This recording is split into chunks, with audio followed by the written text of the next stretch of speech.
Hello friends, welcome to the session. स्वागत है आपके अपने YouTube channel bio science classes making science simple में। और इस पर्टिकुलर वीडियो में हम देखने जा रहे हैं यूनिट नंबर 4 का lecture number 2, sources of contamination in an aseptic area and method of prevention. तो इसमें हम चर्चा करेंगे कि एसेप्टिक एरिया में कौन से वो स्रोत हैं जिनसे कि कंटामिनेशन हो सकता है और हम कैसे किन तरीक़ों से उसको हम प्रिवेंट कर सकते हैं, कैसे हम रोक सकते हैं कंटामिनेशन को एसेप्टिक एरिया में फैलने से। इसके प्रीवियस वीडियो में हमने देख लिया था कि एसेप्टिक एरिया की डिजाइनिंग कैसे होती है और एसेप्टिक एरिया क्यों ज़रूरी है फार्मास्यूटिकल इंडस्ट्रीज़ में। तो वो वीडियो आप ज़रूर देखिएगा। तो हम आगे बढ़ते हैं। तो what is contamination? Presence of unwanted particulate matter in atmosphere. Contamination क्या है? कंटामिनेशन कोई ऐसा पार्टिकल है, कोई ऐसा मैटर है जो कि अनवांटेड है, ठीक है, वो नहीं चाहिए एटमॉस्फेयर में। एटमॉस्फेयर में अगर वो रहेगा किसी फार्मास्यूटिकल इंडस्ट्री के, तो वो कंटामिनेशन काज करेगा, प्रॉब्लम काज करेगा हमारे फार्मास्यूटिकल प्रोडक्ट में, ठीक है। तो इसी के साथ में जब हम फार्मा इंडस्ट्री में कंटामिनेंट्स की बात करते हैं, तो या आपका डस्ट पार्टिकल हो सकता है, बैक्टीरिया हो सकता है, वायरस चले आएंगे, फंजाई चले आएंगे। तो जितने भी माइक्रोब्स हैं, डस्ट हैं, ये सब in the category of contaminants ये आ जाते हैं, ठीक है। Right from the preparation of drug by raw material to the packaging section, every section of the pharmaceutical industry comes across contamination. तो जब हम ड्रग प्रिपरेशन स्टार्ट करते हैं, तो जो रॉ मटेरियल्स होते हैं, रॉ मटेरियल्स से लगा करके उनकी प्रिपरेशन करना, कंपाउंडिंग करना, उस प्रोसेस से लगा करके पैकेजिंग सेक्शन तक, हर जगह कुछ ना कुछ चांसेस होते हैं कंटामिनेशन होने के, ठीक है। कुछ मेजर सोर्स ऑफ कंटामिनेशन क्या क्या हैं? Atmospheric contamination, fluid contamination, transfer contamination और बिल्डिंग कंटामिनेशन। तो इस पर्टिकुलर वीडियो में हम इन्हीं चारों कंटामिनेशन को डील करने वाले हैं, तो बने रहिए वीडियो के साथ में। पहला है आपका सोर्स ऑफ एटमॉस्फेरिक कंटामिनेशन या फिर एयर कंटामिनेशन भी बोल दिया जाता है। In manufacturing area, air with dirt or contaminant affect the product as well as affect the quality of the final preparation during storage।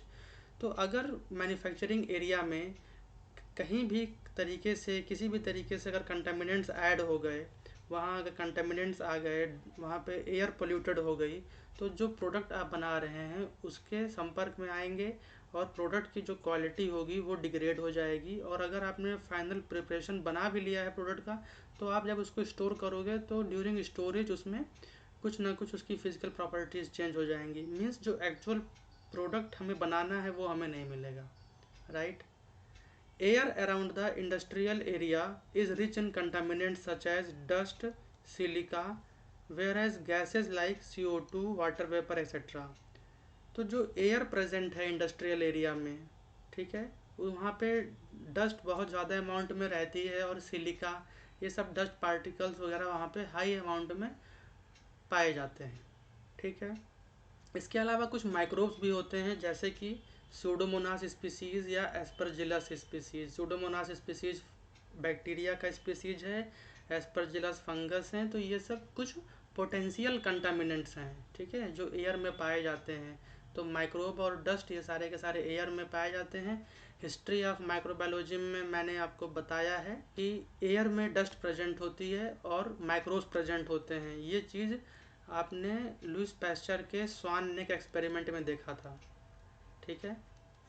तो वहीं से ये बात रिलेट हो रही है कि एयर में ही माइक्रोब्स प्रेजेंट हैं, एयर में ही डस्ट पार्टिकल्स हैं, तो air major source of contamination हो जाता है।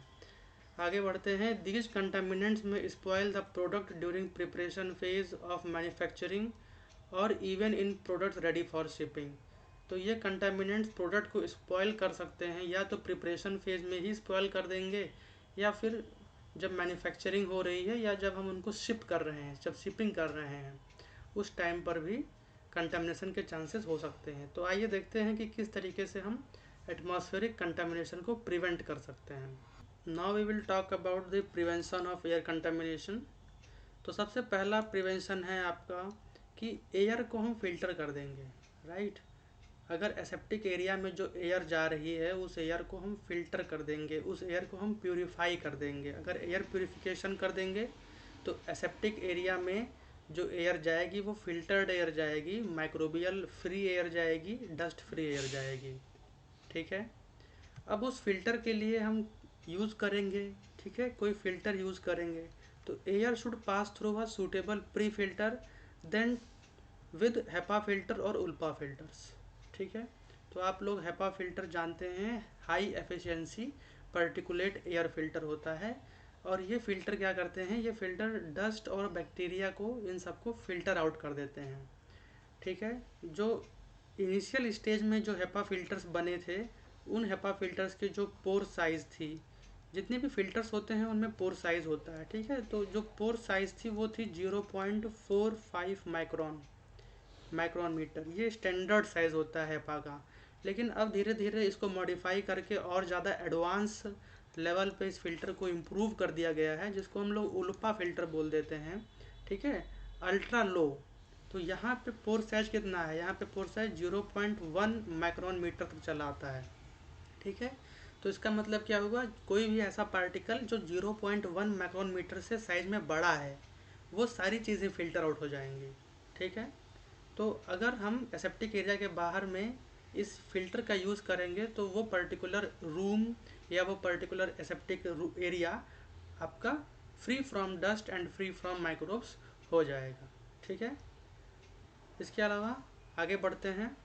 Dust settled on walls, floors and ceilings should be removed periodically. तो किसी भी तरह की डस्ट जो कि दीवारों पे चिपकी हुई है या फ्लोर पे, सीलिंग पे, उस सबको समय समय पे रिमूव करते रहना होता है। Apart from this, regular quality check of HEPA filters are needed. कहने की मतलब क्या है कि जो हेपा फिल्टर्स आपने इंस्टॉल किए हैं एसेप्टिक एरिया के बाहर, जो फिल्टर का काम कर रहे हैं, उनकी रेगुलर मॉनिटरिंग ज़रूरी है। राइट, ये ठीक वैसे ही है जैसे आपके घर में एक्वागार्ड लगा होगा, तो आप उसका फ़िल्टर चेंज कराते हो 3 महीने पे, 4 महीने पे आप उसका फ़िल्टर चेंज कराते हो ताकि उसमें जो वाटर प्यूरिफाई हो सके। वही चीज़ यहाँ पर भी है कि हेपा फिल्टर्स की क्वालिटी चेक करना ज़रूरी होता है। अगर वो बहुत ही ज़्यादा ख़राब क्वालिटी की हो गई है तो उसे रिप्लेस कर दिया जाएगा, और अगर उसमें कुछ साफ़ सफाई की रिक्वायरमेंट हो तो उसकी साफ़ सफाई हो जाएगी। ठीक है, इसके अलावा बीच बीच में एयर क्वालिटी चेक कर सकते हैं। एयर क्वालिटी चेक कर सकते हैं यूजिंग सेटल प्लेट्स या माइक्रोबियल एयर सैंपल्स। तो माइक्रोबियल एयर का सैंपल ले लेंगे और हम उसको कल्चर कर लेंगे, देख लेंगे कि उसमें कितना कॉलोनी बन रहा है, कितनी कॉलोनी फार्मिंग यूनिट है। इन सबको मैं डिस्कस करूँगा आइसोलेशन ऑफ प्योर कल्चर वाली क्लास में। ठीक है, अभी मैंने वो यूनिट, वो पर्टिकुलर टॉपिक डील नहीं किया है इसी वजह से, क्योंकि स्टेप बाय स्टेप चीज़ों को ले जाना है आगे। राइट, तो अब आगे हम बढ़ते हैं। आप देख रहे हैं यहाँ पे कि किस तरीके से हेपा फिल्टर या आपका उपा फिल्टर काम करता है, हेपा और उल्पा। तो हम उल्पा की ही बात कर लेते हैं। उल्पा का कितना था, 0.1 माइक्रोन मीटर, ये इसका पोर साइज़ है। तो उल्पा से जो वायरसेस आपके 0.1 माइक्रोन मीटर से बड़े हैं वो फिल्टर आउट हो जाएंगे। बैक्टीरिया का साइज़ आपका मान लीजिए, एक जनरलाइज्ड साइज मैं बता रहा हूँ, 0.5 माइक्रोन मीटर, तो बैक्टीरिया एंटर नहीं करेंगे। किसी भी तरह का सस्पेंडेड पर्टिकुलेट मैटर हो गया, ठीक है, जैसे सिलिका हो गया, है ना, बहुत सारे स्मॉल पार्टिकल्स होते हैं, ठीक है, वो सारे के सारे आपके फिल्टर आउट हो जाएंगे। अपार्ट फ्रॉम दिस, जो डस्ट माइट्स हैं, धूल मिट्टी के कण, अप्रॉक्सीमेटली 5 माइक्रोन मीटर होता है, भी फिल्टर हो जाएगा। मोल्ड्स, फंगस, इनकी साइज 7 माइक्रोन मीटर। पोलन, ये भी आपका अप्रॉक्सीमेटली 7 माइक्रोन मीटर के आसपास होता है। कुछ मिस्टेक है यहाँ पे, ये 7 नहीं, अप्रॉक्सीमेटली 30 माइक्रोन मीटर साइज में होते हैं। तो ये सारी चीज़ें आपकी फ़िल्टर हो जाएंगी by the help of HEPA और उल्पा फिल्टर। तो हेपा फिल्टर के यूज से हम एयर कंटामिनेशन को प्रिवेंट कर सकते हैं। अब हम बात करेंगे नेक्स्ट फ्लूइड कंटामिनेशन की। तो अब ये फ्लूइड कंटामिनेशन की बात कहाँ से आ गई, तो आपको समझना होगा कि जो ड्रग इंडस्ट्रीज़ हैं इनमें वाटर का बहुत ज़्यादा इन्वॉल्वमेंट है। ठीक है, वाटर क्या है, वाटर आपका सॉल्वेंट है, और अगर मैं और स्पेसिफिक बोलूँ तो यूनिवर्सल सॉल्वेंट है वाटर। वाटर में मैक्सिमम चीज़ें, मैक्सिमम केमिकल प्रॉपर्टीज़ वाली चीज़ें घुल जाती हैं। ठीक है, तो इसी वजह से ड्रग इंडस्ट्रीज़ में भी वाटर को रोल एज अ सॉल्वेंट है। फर्स्ट पॉइंट आपका ये हो गया। Second point, water is used in a drug industries have very less contaminants. तो जो वाटर हम यूज़ करते हैं ड्रग बनाने के लिए, उसमें कंटामिनेंट्स ऑलरेडी बहुत लेस होते हैं, but there might be chances. उसमें क्या क्या प्रेजेंट हो सकते हैं? There may be the traces of pyrogens, sulphate, chlorides, इसके अलावा कार्बोनेट्स ऑफ कुछ एलिमेंट्स जैसे कैल्शियम, मैग्नीशियम, सोडियम। तो जो वाटर हम यूज़ कर रहे हैं वो किसी भी तरीके से सॉल्ट फ्री होना चाहिए, उसमें कोई कार्बोनेट नहीं होना चाहिए, कोई उसमें आयन नहीं होना चाहिए, ठीक है, आयन फ्री वाटर होना चाहिए, कोई उसमें सल्फेट, क्लोराइड ये सब नहीं होना चाहिए, पायरोजेंस नहीं होने चाहिए, ठीक है।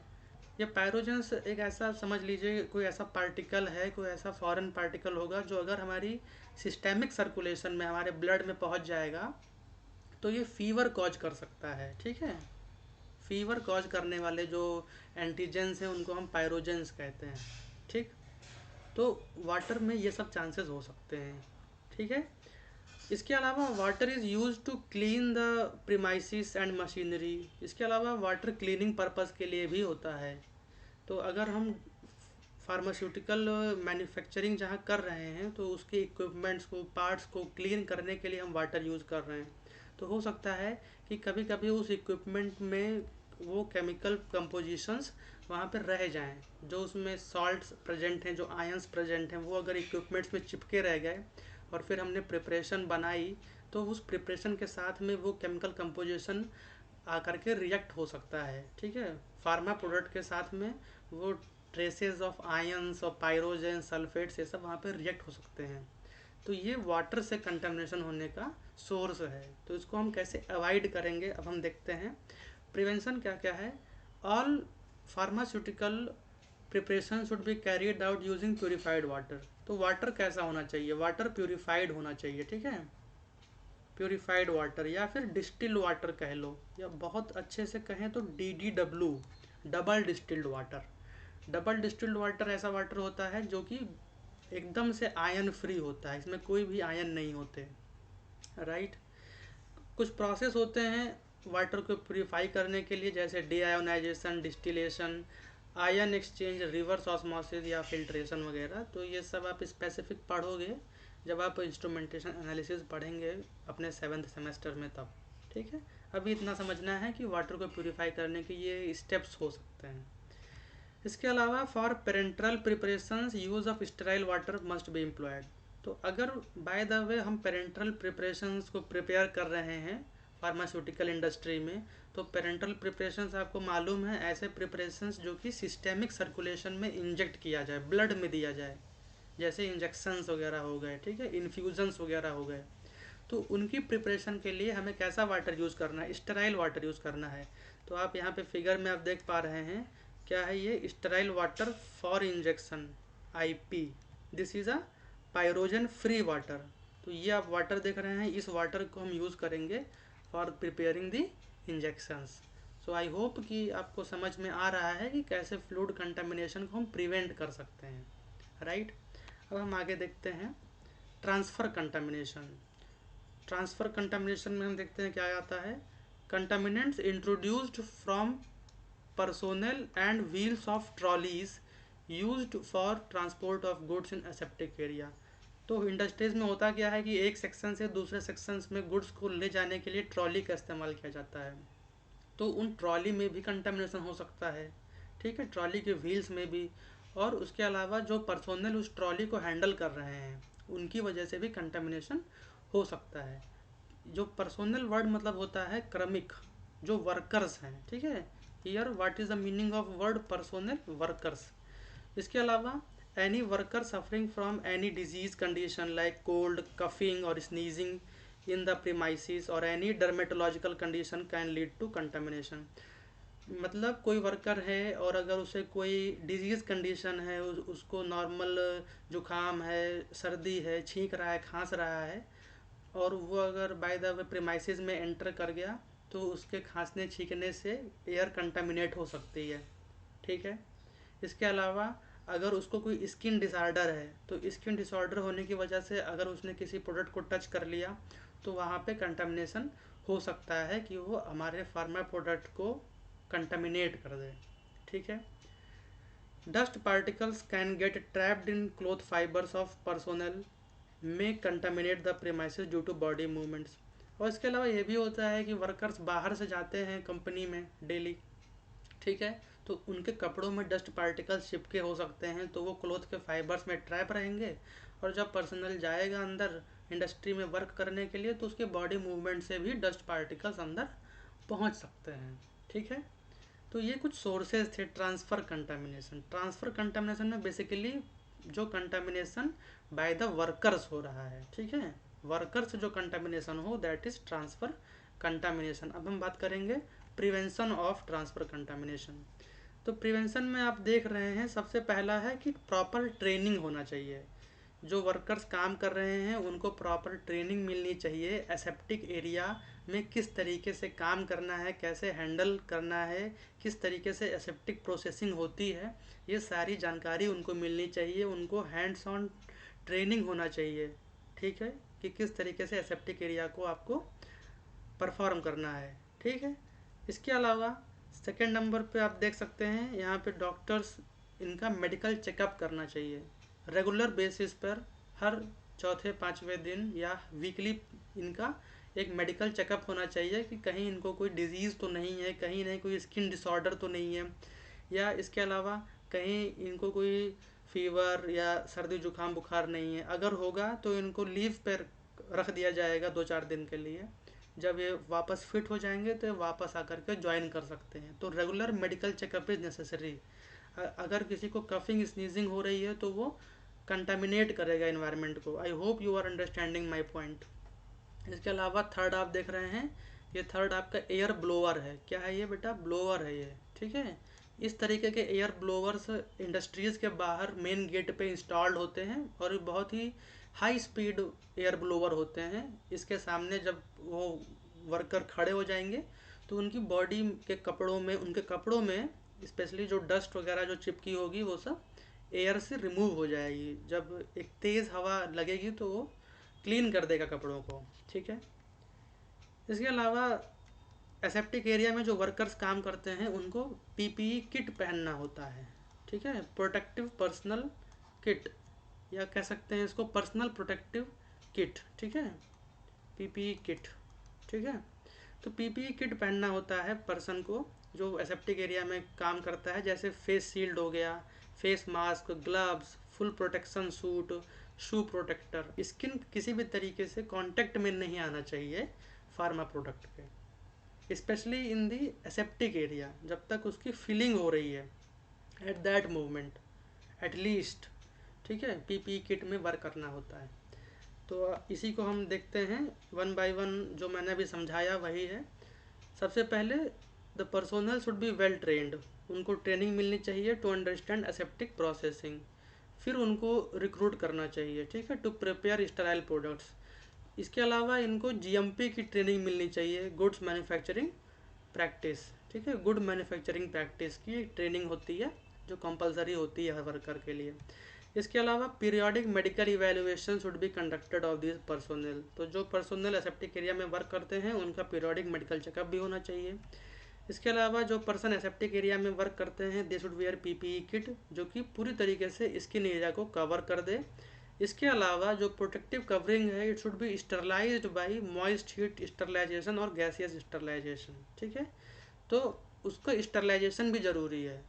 या तो company one time use offer करे, ठीक है, कि एक पीपीई किट आपने एक बार यूज़ कर ली फिर आप उसको फेंक दीजिए। लेकिन अगर रीयूजेबल पीपीई किट है तो उनका स्टरलाइजेशन नेसेसरी है, ठीक है। या तो उनको ऑटोक्लेव करिए या फिर बहुत सारी गैसेज होती हैं जैसे इथाइलिन ऑक्साइड वगैरह, इस तरह की गैसेज होती हैं जो कि स्टरलाइज कर देती हैं चीज़ों को, ठीक है।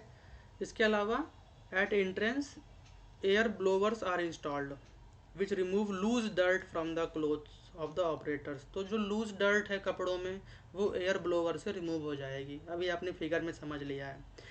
इक्विपमेंट और devices used in preparation of parenteral products should be demountable which aid in proper cleaning and sterilisation. इसका मतलब जो पेरेंटल प्रिपरेशंस के जो मशीन्स हैं, जो इक्विपमेंट्स हम यूज कर रहे हैं वो आसानी से डिटैचेबल होना चाहिए। उनको हम आसानी से डिटैच कर सकें और अटैच कर सकें, ऐसा होना चाहिए। अगर हम आसानी से उनको डिटैच कर सकेंगे तो उनकी साफ़ सफाई अच्छे से हो जाएगी। ठीक है, अगर वो डिटैचेबल नहीं होंगे, डिमाउंटेबल नहीं होंगे, तो हम उनकी साफ़ सफाई उतनी बेहतर तरीके से नहीं कर सकते, उनका स्टरलाइजेशन करने में थोड़ा सा समस्या आ सकती है। ठीक है, अब हम आगे बढ़ते हैं बिल्डिंग कंटामिनेशन।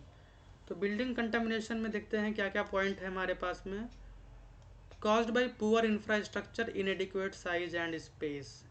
तो जो मापक है, ठीक है, बिल्डिंग साइज का मापक है, जो लेआउट है, उसका डिज़ाइन, उसका कितना स्क्वायर एरिया होना चाहिए, अगर वो प्रॉपर नहीं है, पुअर इंफ्रास्ट्रक्चर है, साइज़ कम है, स्पेस बहुत कम है, तो वहाँ पे कंटामिनेशन की पॉसिबिलिटी रहेगी। ठीक है, less space can cause mix up, cross contamination between raw material, in process and finish products.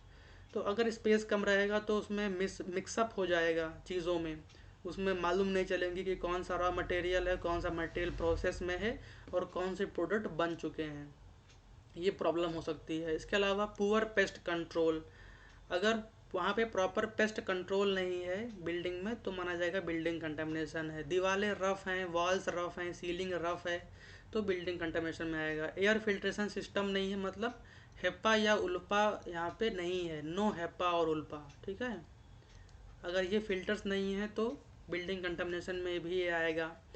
Proper lightning नहीं है, पुअर वेंटिलेशन सिस्टम है, ठीक है, पुअरली लोकेटेड वेंट और ड्रेन्स हैं, ठीक है, रोशनदान वगैरह हो गए और जो नालियाँ हैं जिससे ड्रेनेज होना चाहिए, तो ये सब बिल्डिंग कंटामिनेशन में आता है।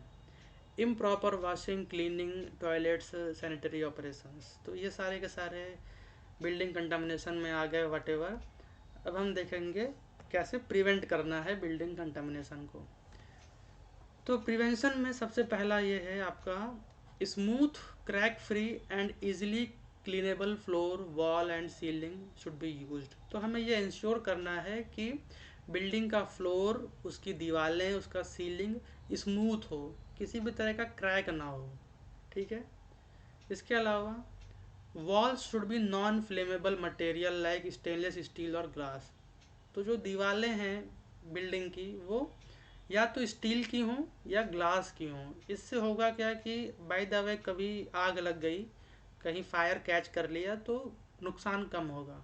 ठीक है, क्योंकि जो सीमेंटेड वॉल्स होती हैं उनमें जब आग लगती है तो बहुत ज़्यादा नुकसान होता है, लेकिन स्टेनलेस स्टील हो गया, ग्लास हो गया, ये सब थोड़े नॉन फ्लेमेबल मटेरियल्स होते हैं, तो इसमें उतना ज़्यादा नुकसान नहीं होता है।